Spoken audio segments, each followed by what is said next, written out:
6월 첫 주에 복음 안에서 기뻐하라는 말씀을 나누면서 바울이 왜 기뻐하는지 세 가지를 우리가 나눴습니다. 바울이 왜 기뻐한다고 그랬어요? 여러분 혹시 기억하십니까? 첫 번째는 바울은 구원의 확신이 있기 때문에 기쁘다고 그랬습니다. 감옥에 있지만 나를 구원하신 하나님 때문에 그는 기뻐하고 있습니다. 로마 법정에서는 바울을 죄수로 사형에 처할지도 모르지만 바울은 하나님의 법정에서는 불의하다는 것입니다. 그렇기 때문에 바울은 기뻐한다고 했습니다. 두 번째는 바울의 인생 목표가 분명하기 때문에 바울은 지금 감옥에 있지만 자기 인생 목표대로 자기는 가고 있다는 확신 때문에 기쁨을 감추지 못한다고 했습니다.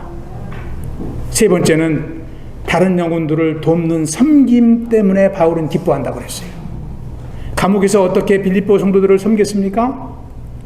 편지를 통해서, 기도를 통해서 바울은 빌립보 성도들을 생각하고 있고 그들을 위해서 기도하며 그들을 참 영적으로 돕고 있었습니다.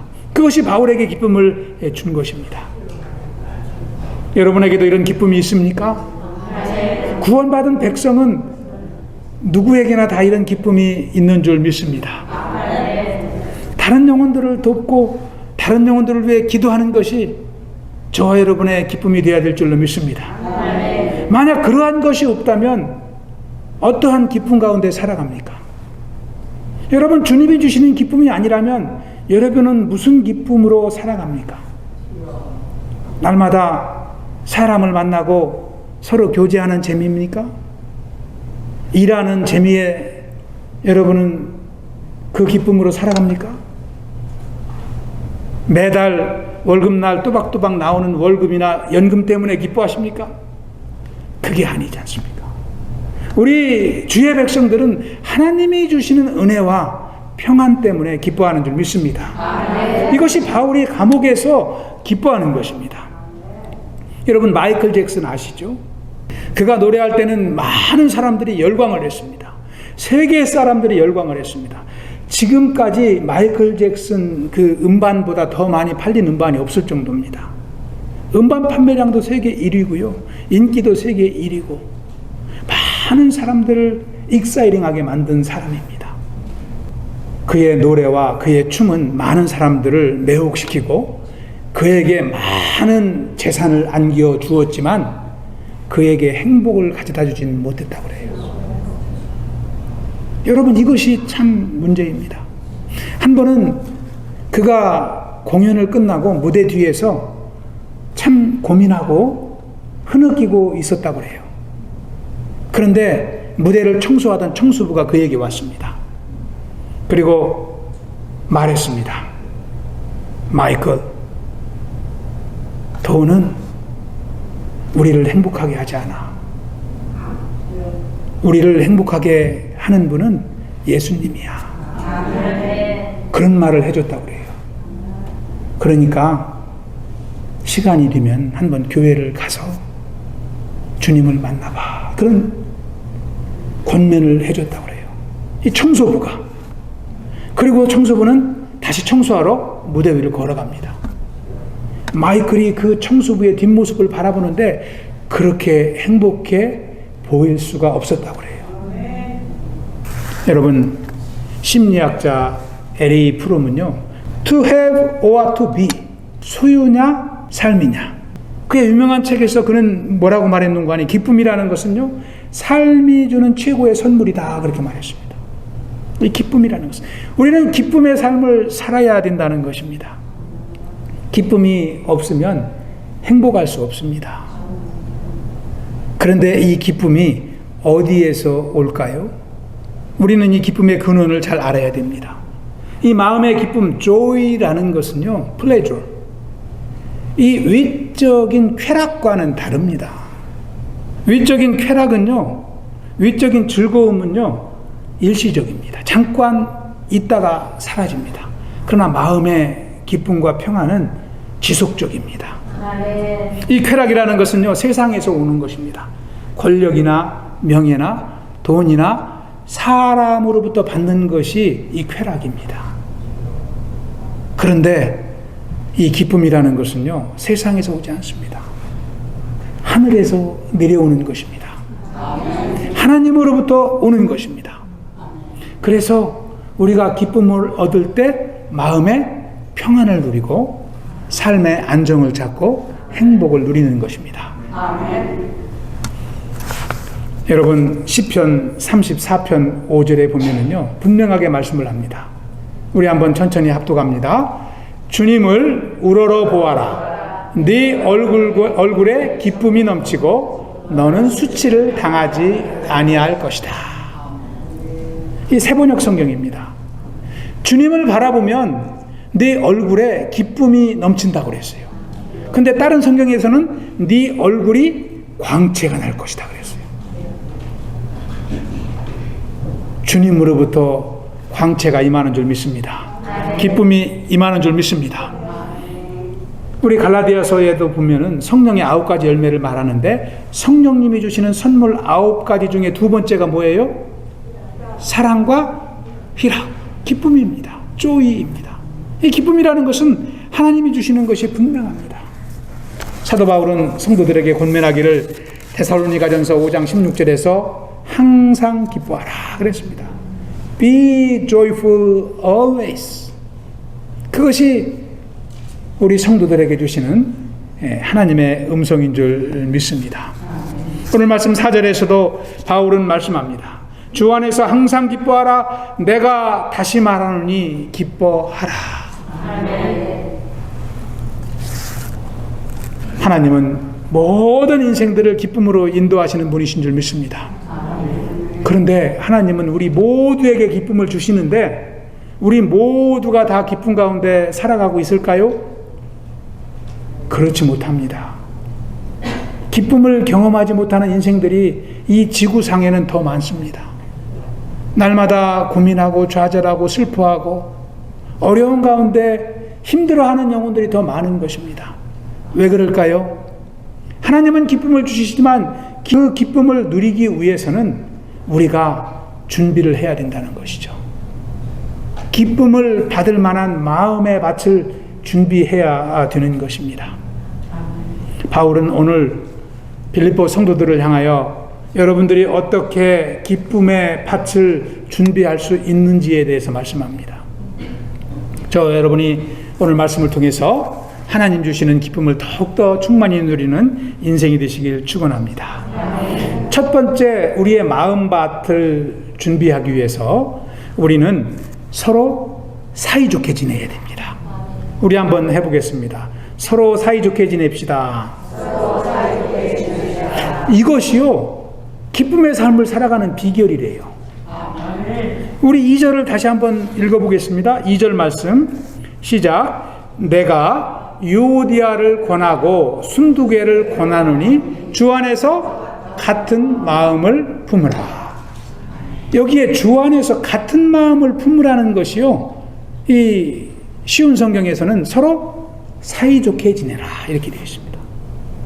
같은 마음을 품는 것은 사이좋게 지내는 것이라고 말씀을 하고 있습니다. 이것은 겸손과 사랑으로 서로 관계를 맺으라는 것이죠. 서로 사이가 안 좋은 사람들은 서로 사랑하지 않기 때문이죠. 우리가 서로 성도들 간에도 가족 간에도 이웃 간에도 사이가 좋으면 어때요? 그 사람을 만나면 기쁘죠. 근데 사이가 안 좋은 사람을 만나면 어때요? 기쁘지 않잖아요. 기쁨이 있다가도, 좋은 일이 있다가도 그냥 냉정해지잖아요. 그러니까 사이가 좋은 것이 얼마나 중요한지 모릅니다. 여러분 신앙생활 하는데요, 여러분 관계 속에서 늘 사이 좋은 사람들만 있다면 여러분 주변에 가는 데마다 여러분은 기쁨을 경험할 수 있습니다.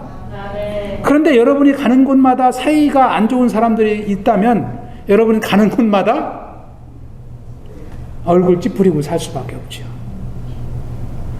교회에서 아무리 은혜를 받았어도 나가면 그 사람 만나면 또 찌푸러지고, 얼마나 신앙생활에 은혜가 안 됩니까? 여러분 2절에 보면은 두 성도의 이름을 소개하고 있는데요. 유오디아와 순두계라는 자매님을 소개하고 있습니다. 이 두 이름이 3절에서는 뭐라고 말하는고 하니 사도 바울은 복음에 나와 함께 힘쓰던 저 여인들이다 이렇게 말하고 있잖아요. 그러니까 유오디아와 순두계는 자매인 것이 분명하죠. 그러니까 빌립보 교회의 여성도님들입니다. 근데 그 두 분한테 뭐라고 이야기하는 거 아니 2절에 보면은 마지막에 주 안에서 같은 마음을 품으라는 거예요. 그러니까 이 자매님들이 어떻게 했어요? 둘이 싸운 거죠. 싸운 거죠. 그것을 로마에 있는 바울에게까지 소식이 들어간 거예요. 성도들이 다툰 것이 바울에게 들어간 거예요. 근데 둘이 그냥 살짝 아무도 없을 때 다투고 다른 성도들이 몰랐다면 바울에게 들어갔겠어요? 안 들어갔죠. 근데 둘이 다퉜는데 다른 성도들도 합세한 거예요. 아니다, 유오디아가 잘못했다. 아니, 순두계가 잘못했어. 막 성도들이 서로 패싸움이 된 거예요. 그러니까 교회가 어떻게 됐겠어요? 여러분, 우리 교회는 그런 일 과거에 없었을까요? 오늘날 교회는 이런 일이 없었을까요? 작은 싸움이요, 교회 싸움이 돼서 서로 막 싸운 거예요. 그래서 바울이 그들에게 뭐라고 하느냐면 주 안에서 같은 마음을 품으십시오. 다시 말하면 사이좋게 지내십시오. 이렇게 말씀하고 있는 것입니다. 여러분, 우리가 어떻게 사이좋게 지낼 수 있습니까? 우리가 어떻게 다투지 않을 수 있습니까? 여러분 자신 있습니까? 다투지 않을 자신 있는 분 있어요? 아무도 없으시네요. 우리 힘으로는 안 됩니다. 그래서 사이좋게 지내라는 그 앞에 뭐라고 되어 있어요? 주 안에서 이렇게 붙인 거예요. 주 안에서. 너희 힘으로는 안 되니까 주님을 의지해서 사이좋게 다시 하나가 되라 이렇게 말하고 있습니다. 주님을 믿는 주의 자녀라면 주님 안에서 하나가 되어야 되는 줄 믿습니다. 그것이 왜요? 내 생명을 지키는 일이기 때문에. 이 말씀을 다시 말씀을 하면은 여러분이 뜻이 다르고 성격이 다르고 입장이 다르지만 주님을 봐서 여러분은 하나가 되어야 됩니다. 그런 뜻입니다. 교회 안에는 우리만 있는 것이 아니라는 것이죠. 누가 계세요? 성령님이 계시라는 거예요. 성령님이 지금 우리 예배에 함께 하십니다. 여러분의 삶 가운데 성령님이 함께 동행하십니다. 그 성령님을 의식하며 살라는 거예요. 성령님을 무시하며 살지 말고 보이진 않지만 그분이 지금 나와 함께 있다라는 항상 이 의식 가운데 살면 우리가 어떻게 하나님이 구원하신 성도와 서로 싸울 수가 있어요. 너무나 큰 죄악입니다. 어떻게 하나님이 핏값으로 사신 그 성도를 험담할 수 있어요? 바울은 그것을 말하고 있는 것입니다. 에베소서 2장 14절에 보면은 그는 우리의 화평이신지라 둘로 하나를 만드사 원수된 것 곧 중간에 막힌 담을 뭘로 하셨어요? 예수님의 육체로 하셨다고 그랬잖아요. 예수님이 서로 원수된 사위를 허시기 위해서 자기 몸을 십자가에 내려놓으신 거예요. 핏값을 주고. 그것을 생각하면 우리 주의 백성들은 싸울 수가 없습니다. 내가 아무리 손해본더라도 싸울 수가 없어요. 아멘. 바울은 그 자매들을 그렇게 격려하고 있습니다. 교회 안에 만일 관계가 안 좋은 분이 있다면 오늘 말씀을 통하여 위로받고 참 이제 능력을 덧입으시기를 축원합니다. 아멘. 우리가 하나 되어야 될 것입니다. 아멘. 우리 교회가 서로 사랑으로 하나가 되고 아멘. 늘 함께 주님과 하나가 되고 아멘. 서로를 존중하고 위하고 품고 기도하고 그때 축복은 내가 받는 거예요. 아멘. 주님이 내 마음에 기쁨을 부어주시는 겁니다. 아멘. 그것이 기쁨의 삶을 살아가는 비결이라고 바울은 말씀하고 있습니다. 두 번째는 모든 사람을 너그럽게 대해야 됩니다. 우리 5절 말씀도 한번 다시 읽어보겠습니다. 5절 말씀 시작. 너의 관용을 모든 사람에게 알게 하라. 주께서 가까우시니라. 아멘. 여기서 관용이라는 것은 무엇을 말하냐면 상대방을 용서하라는 것입니다. 오히려 사이좋게 지내는 것보다 더 큰 믿음이 필요합니다. 어떤 사람을 용서하라느냐면 나를 핍박한 사람을 용서하라는 거예요. 나를 핍박하지 않으면 용서할 일도 없지 않습니까? 그것이 관용입니다. 그러니까 사이좋게 그냥 지내는 것보다 더 큰 믿음이 필요한 것이죠. 이렇게 성도 간에 관용을 베풀어야 되는 이유는 서로 싸우지 않고 사이좋게 지내기 위함이지만 더 큰 이유를 5절에 기록하고 있습니다. 왜 그래요? 주께서 가까우시기 때문입니다. 주님께서 다시 오실 날이 멀지 않다는 거예요. 여러분, 우리가 주님이 다시 오시기 전까지는 싸울 수도 있어요. 그러나 주님이 오실 때 싸우면 어떻게 되겠어요? 그건 딱 걸리는 거예요. 딱 걸렸다고 하잖아요. 주님이 오시기 전에는 싸우고 화해하면 되죠. 서로 용서하고 회개하면 되죠. 그런데 주님이 오시고 나서 싸우는 것은요, 용서받을 길이 없어요. 그때는 회개의 때가 늦기 때문입니다. 그러면 주님이 오시기 전에 실컷 싸워야 될까요? 그렇다고 싸우시면 안 되죠. 왜 그러냐면 주님이 언제 오실지 모르잖아요. 주님이 오늘 오실지 내일 오실지 모르잖아요. 주님이 지체하신다 하더라도 나의 인생의 종말이 언제 올지 저와 여러분은 아무도 모르기 때문입니다. 주님이 늦게 오시더라도 내 인생이 미리 끝날 수 있다는 것을 우리가 안다면 오늘도 싸울 수 없고 내일도 싸울 수가 없는 거예요. 싸울 일이 있으면 나를 위해서 십자가에서 돌아가신 주님을 생각해야 될 줄 믿습니다. 그 주님을 생각하면 주홍 같은 죄를 용서하신 주님의 은혜가 떠오르게 되고 내가 미워하는, 내가 싸우고 있는 그 사람보다도 더 큰 죄인이 나라는 것을 깨닫게 됩니다. 그러면 싸울 수가 없는 것이죠. 여러분, 우리의 인생은 길지 않습니다. 서로 사랑하며 살아갈 날도 많지 않습니다. 그런데 싸울 시간이 어디 있습니까? 우리는 그것을 늘 기억해야 될 줄 믿습니다. 저는요, 차를 타고 지나가다가 가끔씩 우리 여운정 권사님 사셨던 집을 지나갈 때가 있어요. 그 집이 이제 팔린 줄로 알고 있는데요. 그 집을 가끔 지나갈 때가 있어요. 그러면 꼭 무슨 생각이 나냐면 불과 1년 전입니다. 1년 조금 더 됐나요? 작년 봄에 제가 여권사님 댁을 신방했는데 잔디를 깎고 계신 거예요. 잔디를. 혼자 잔디를 깎고 계세요. 아주 건강한 모습으로. 그러면서 제가 권사님과 함께 잔디밭에 서서 기도하는 일이 있습니다. 기도하는 일이 있어요. 그런데 그 집 앞을 지나갈 때마다 그 생각이 꼭 나는 거예요. 1년 전에는 여기서 잔디를 깎으셨는데 이제는 이 집의 주인이 아무도 없구나. 여러분, 시간 너무나 짧잖아요. 우리의 인생은 천년만년 잔디 깎는 인생으로 남아있지 않습니다. 똑같습니다. 순간적으로 흐르는 것입니다. 우리가 주님 안에서 더욱더 사랑하고 주님은 속히 오신다고 성경에 쓰여 있잖아요. 사랑하는 주의 백성 되시길 축원합니다.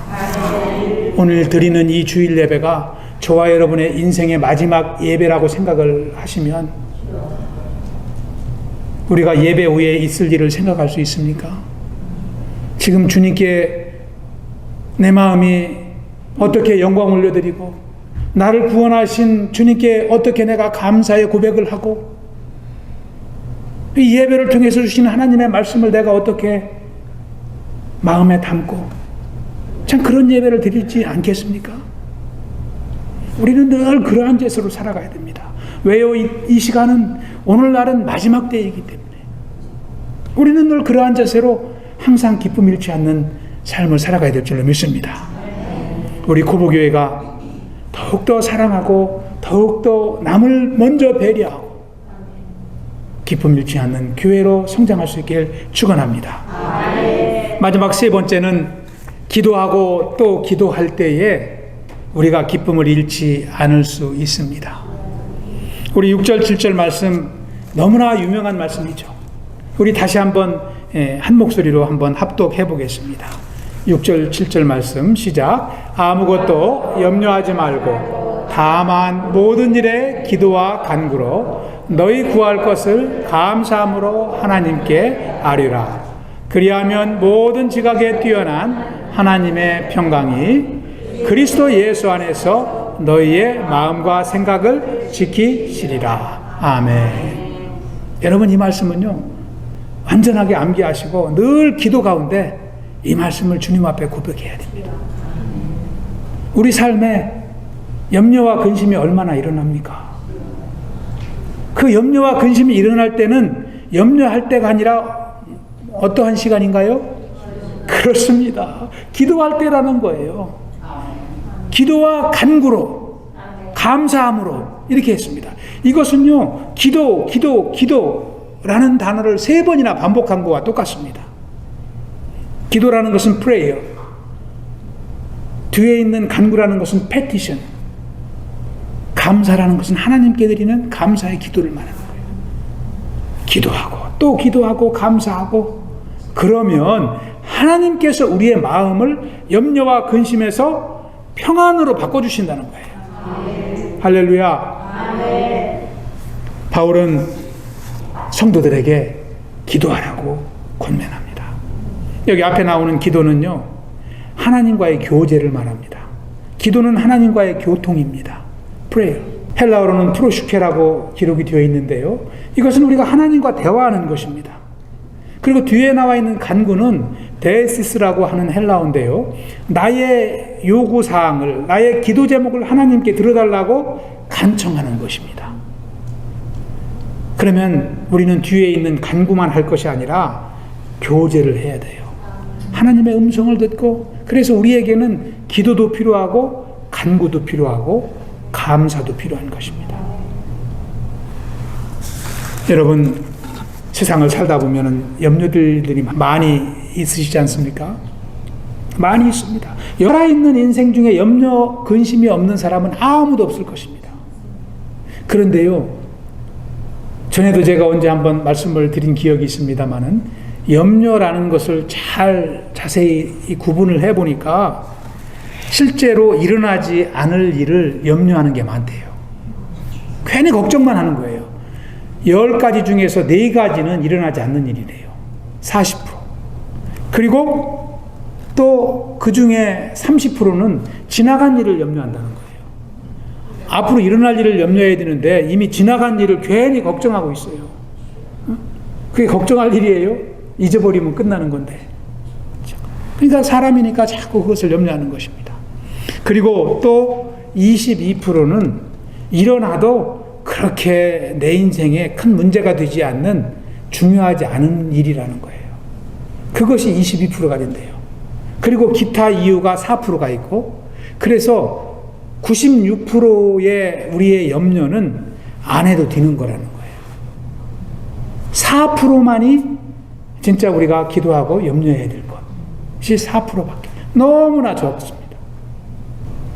어떻게 보면 우리가 근심하고 염려하는 것은 조심스럽게 살아간다는 의미도 있을지 모르지만, 하나님을 불신하는 데서 오는 염려라는 말씀을 보면은 죄가 될 수가 있는 것입니다.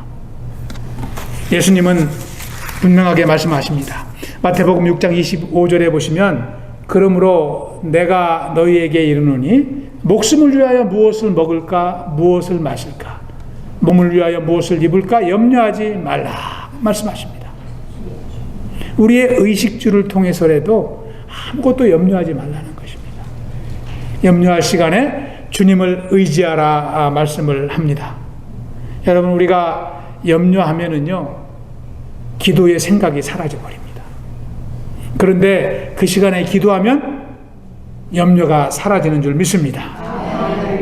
우리는 염려함으로 키를 한 자라도 자라게 할 수 없다라고 예수님이 말씀하셨어요. 그 말씀을 영어 성경에는 너희의 생명을 한 시간도 연장할 수 없다, 이렇게 번역을 해놓고 있습니다. 여러분, 염려로 우리가 얻는 것은 아무것도 없습니다. 저와 여러분이 염려하는 인생이 아니라 기도하는 인생이 되시길 축원합니다. 그때에 하나님의 놀라운 축복이 저와 여러분에게 주어지는 줄 믿습니다. 우리 7절을 다시 한번 보시기 바랍니다. 우리가 기도할 때에 모든 지각에 뛰어난 하나님의 평강이 그리스도 예수 안에서 저와 여러분의 마음과 생각을 지키시는 줄 믿습니다. 하나님께서 평안으로 우리에게 찾아오시는 것입니다. 오늘 말씀을 정리해 봅니다. 오늘 말씀의 요지는 4절에 다 나와 있습니다. 주 안에서 항상 기뻐하라. 내가 다시 말하노니 기뻐하라. 스코틀랜드의 한 교회에서 한 목사님이 목회를 하시는데 아주 점잖으신 목사님이라고 그래요. 말씀도 조용조용히 하시고 걸음도 조용조용 걸어가시는 아주 그러한 목사님이 목회를 하시는 교회에 한 연세가 지긋한 성도님이 한 분 계시는데 이분은 되게 활기가 넘치시는 성도님이라고 그래요. 그러니까 목사님이 조용조용 설교를 하셔도 이 성도님은 아멘, 할렐루야 막 이렇게 예배를 드리시는 분이셨습니다. 그런데 이 성도님이 아멘 하면 목사님이 설교하시다가 깜짝 놀래가지고 다음에 설교할 것을 잊어버려요. 그래가지고 목사님이 참 많이 애를 먹곤 하셨다고 그래요. 그래서 목사님이 설교할 때만 되면 그 성도님이 생각나서 막 가슴이 두근거리고 오늘은 또 어떻게 설교해야 될지 막 염려가 되고 그렇게 하시다가 습관이 갑자기 바뀌는 것도 아니고 그래서 하루는 큰맘 먹고 성도님을 신방을 하셨다고 그래요. 그래서 성도님께 찾아가서 성도님 죄송하지만 저를 위해서 좀 조용히 예배를 드리실 수 없으신가요? 이렇게 말씀을 드렸다고 그래요. 그러면서 그 대신 제가 성도님께 좋은 양털 담요 하나를 선물로 드리겠습니다. 이렇게 목사님이 제안을 하니까 성도님이 가난하셔가지고 양털 담요를 한 번도 이렇게 덮어보질 못하셨거든요. 그래서 가만히 기도하시더니 목사님 알겠습니다. 제가 목사님 말씀대로 조용히 예배하겠습니다. 그리고 양털 담요 감사히 잘 쓰겠습니다. 받으셨어요. 그리고 그 다음 주일부터 교회에 오시면 이 예배를 조용하게 들으셨어요. 아멘 하고 싶어도 아멘 하지 않고 그냥 가만히 참고 저렇게 웃지도 않으시고 할렐루야도 하지 않으시고 왜 그러냐면은 이거 할렐루야 했다면 양털 담요를 또 뺏길지 모르잖아요. 그래가지고 예배를 잘 들으셨어요. 아멘 할 때가 되면 양털 담요를 생각하고 가만히 계시고 그런데 그렇게 잘 지내셨는데 이 가을이 되어서 목사님이 부흥회를 여신 거예요. 그리고 부흥 강사 목사님을 초청하셨어요. 다른 교회에서. 그런데 이 목사님은요 담임 목사님보다도 말씀의 은혜가 더 깊으신 거예요. 그리고 이 담임 목사님은 조용조용하게 설교하는데 이 목사님은 막 할렐루야 아멘 막 찬양도 하고 막 이렇게 부흥회를 인도하시는 거예요. 이 집사님이 이 성도님이 고민이 되신 내가 아멘 하면 큰일 나는데 아멘 하지 말아야지. 그렇게 결심을 하고 어금니를 깨물고 예배를 드리시는데 마지막 날이 되어가지고 이 목사님이 막 설교를 하시는데 예수님께서 십자가에서 우리의 죄를 사하시고 우리를 자녀로 삼으셨고 이 은혜가 얼마나 크냐고 막 강조하시고 말씀을 막 그냥 전하시는데 이 성도님이 너무 은혜가 되는 거예요. 구원의 은혜가 막 새롭게 임하니까 양털 담요를 순간적으로 잃어버린 거예요. 그러다가 갑자기 내가 그래도 안 되면 안지 양털 담요 때문에 입을 다물어야지. 그렇게 막 예배를 마치려고 하는데 도저히 은혜가 크니까 기쁨이 샘솟아서 참을 수가 없어요. 그러니까 성도님이 마지막에서 아이고 모르겠다. 양털담요가 대수냐. 할렐루야 아멘. 막 그러면서 막 예배를 드리셨다는 거예요. 여러분, 기도 가운데 주시는 주님의 기쁨은 우리가 억누를 수가 없지요. 우리가 그 기쁨 누리며 살아야 되지 않습니까? 날마다 기도해야 됩니다.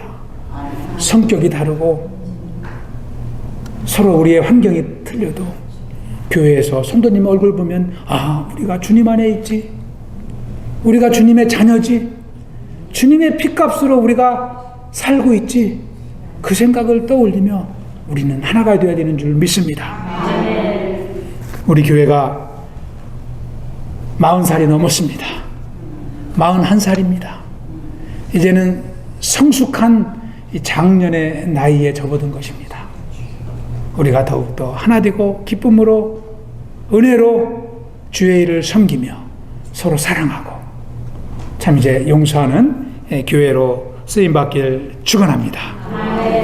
오늘 말씀을 늘 기억하며 또 여러분 이제 구역별로 다 이렇게 티셔츠를 또 나눠드리고 또 손님들에게도 다 나눠드릴 것입니다.